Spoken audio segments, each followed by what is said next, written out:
politicians are born from the same the same established structures as everyone else in a particular country.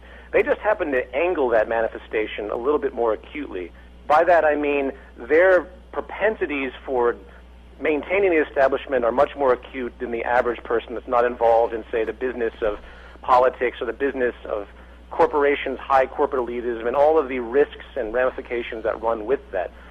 The government today is essentially a corporatocracy, as John Perkins has pointed out, and they want the culture to be greedy. They want the culture to be self-interested. They want the culture to be racist. They want the culture to be divided.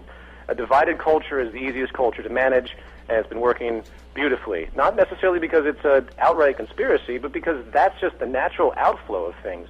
The division is easy, and it's logical for them to continue. And that's really the issue. And that's why the Venus Project is so important, and the value systems that we talk about are so important to get out there, because once people realize that if we start sharing the resources, if we understand that we all need the same basic things, if we understand that the intelligence that we all have, in other words, the methods of thought of creation, such as science and technology, can benefit all of us equally, regardless of our value system differences of religion. If we can just come down to that base level and see how we're all the same and we're all, quote unquote, one, and we're all symbiotically related, then the entire establishment that continues to exploit the masses doesn't stand a chance, and they will falter and join. They will be absorbed. There's no enemies out there. We're all basically perpetuating the system just like everyone else is, and that's another important point. I stand behind the notion that there is no they. We are just as guilty and on a certain level for perpetuating this system as most of the people in the higher echelons of government. It's just a little bit more difficult to see that. And obviously there are extremities there, but I'll leave it at that. And that's really the most important point. Well, two things that are explored at much more detail in the movies also are the banking system, but I think you just gave us a wonderful transition opening over to Roxanne and Jacques, because one of the things that they bring forward in Zeitgeist Addendum, and one of the things that they do consistently through the Venus Project, is introduce us to this concept of a resource-based economy. And perhaps Roxanne and Jacques could expound on that a little bit for the listeners as to what that really means. Resource-based economy. Well, I can attempt to tell you what a resource-based economy is. As long as you have a monetary system, there is no solutions within that type system. All of the values that are taught, its religion, its social institutions, its establishment, is all non-functional. It's great 100 years ago. The free enterprise system 100 years ago was great for the time, but today it's long obsolete.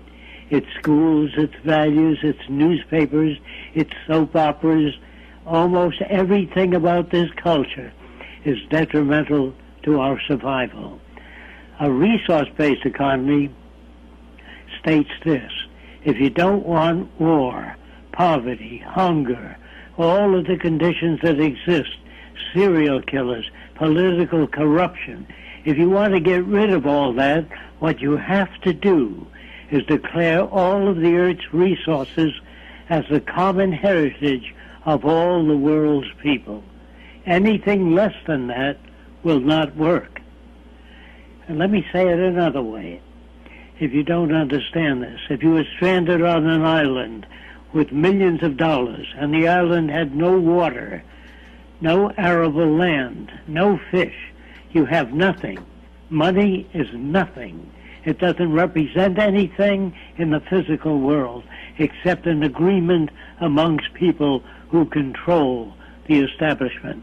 Money is used as a control device for human behavior. You want people to build a bridge, you offer them so much money. If you want them to work on agriculture, you offer them money. The whole system is based upon the monetary establishment. This goes for medicine. Everything that money touches becomes corrupt, including religion. Money is an old, obsolete system that we don't need anymore if we ever needed it. Today, with all of our technology, we could produce abundance all over the world for everyone. It's not money that we need. It's resources. So a resource-based economy is a system that does not use money, doesn't use barter, doesn't use servitude, doesn't use credit. It just makes goods and services available to everyone. It has equal access to everyone. And one of the things that I believe comes up every time the concept of resource-based economy is addressed is people tend to automatically say, but wait a minute, doesn't that go against human nature? Wouldn't somebody still need to be in control?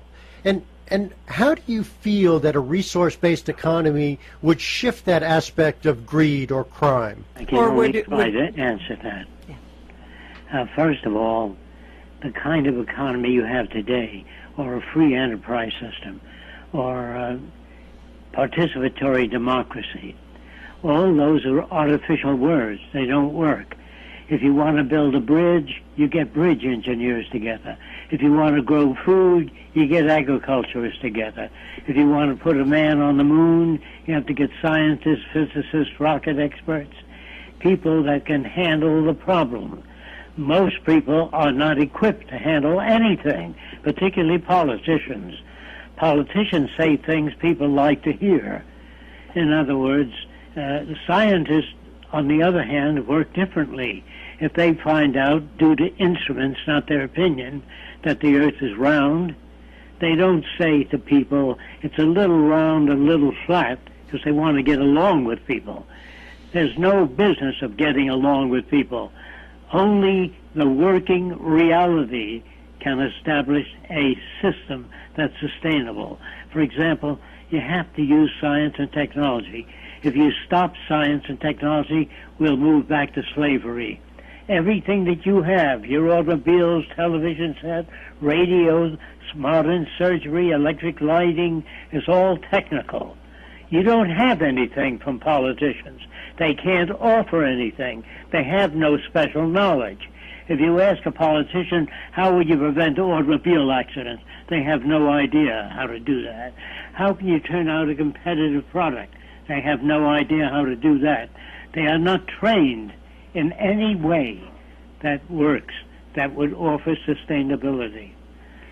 The question about human nature, that idea that people come back with, is just as artificial as practically everything else in this system. Mm-hmm. The values that you learn in this system go to prop up the system itself. So there really isn't any human nature. We arrive at our behavior due to the books we read, the people we meet, the teachers we have, all your interactions with other people, and education and your parents. It's not human nature, it's human behavior. And human behavior has been changed all through time, otherwise we'd still be living in caves. Mm-hmm. So greed is really a byproduct of our environment. If you're not greedy, you don't get very far in this culture. They respect greed. They reinforce greed. So naturally, people will be greedy. Everybody has to take care of themselves in this culture. There's no cooperation. And if you aren't greedy, you don't survive. Well, one of the things you also pointed out in Zeitgeist Addendum, as well as Future by Design, is how if we really had a resource-based economy, we certainly wouldn't need stockbrokers or bankers or, it reminds me in the New Yorker. Accountants, yeah. Many years ago in the New Yorker, there was this cartoon of a fellow with a pith helmet taking a group of people through this jungle, and there was a pyramid, and he said this was a thriving culture, and then they all became motivational speakers, and the society died. And maybe it's the same thing. Maybe it's the same thing with politicians and stockbrokers. They're essentially producing nothing, and I believe that that's your point, Jacques. They don't really produce anything of substantial value.